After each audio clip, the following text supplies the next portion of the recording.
Venudhwani 90.4 FM वीक्षकांना नमस्कार. मी doctor Madhav Prabhu, professor of medicine, Jain medical college. आज तुमच्याबरोबर संवाद साधण्याचं कारण म्हणजे करोनाबद्दल माहिती देण्याचं आहे. सध्या जे करोना आता परत थोडी वाढ झालेली आहे ती सिंगापूर आणि हाँगकाँगमधल्या ओमिक्रॉन J1 व्हायरस ह्या व्हेरियंटमुळे करोना पसरतो आहे.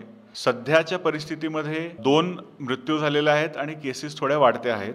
खरं मेसेज जो तुम्हाला द्यायचा आहे की हा करोना काय वेगळा नाही आहे आणि फार सिव्हिअर पण असं वाटत नाही.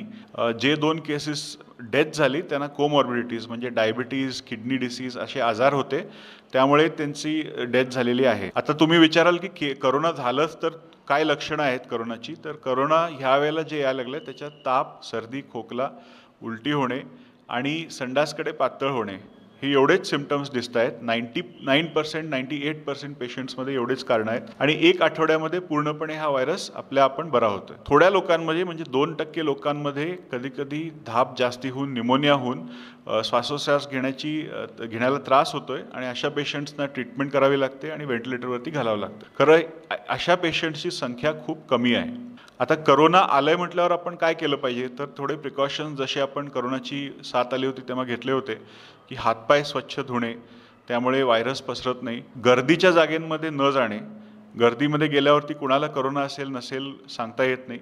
आणि तिसरं म्हणजे जर आपण कुठल्याही क्राउडेड म्हणजे गर्दीच्या जागेत जात असो किंवा आपल्याला जर सर्दी खोकला झाला असेल तर मास्क घालावे, म्हणजे आपल्यापासून हा रोग दुसऱ्यांना पसरत नाही. वॅक्सिनेशनबद्दल सध्या काहीही रेकमेंडेशन नाही आहे. ज्या लोकांना प्रतिकारशक्ती कमी असते जसं डायबिटीज, हायपरटेन्शन, HIV पेशंट किंवा रिनल फेलियरचे पेशंट्स, गर्भिणी किंवा HIV पेशंट्स, ह्या लोकांना मात्र कदाचित बूस्टर द्यावं लागेल, कारण प्रतिकारशक्ती त्यांच्यामध्ये खूप कमी असते. शेवटी आपल्याला मेसेज असंच सांगायचं आहे की कुठल्याही प्रकारे घाबरण्याची तुम्हाला गरज नाही आहे.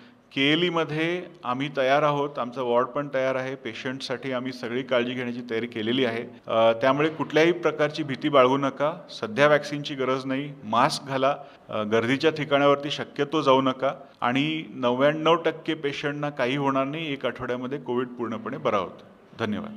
ಧ್ವನಿ ಧ್ವನಿ ಇದು ನಮ್ಮ ಧ್ವನಿ, ಕೇಳಿ ಕನಸು ನನಸದ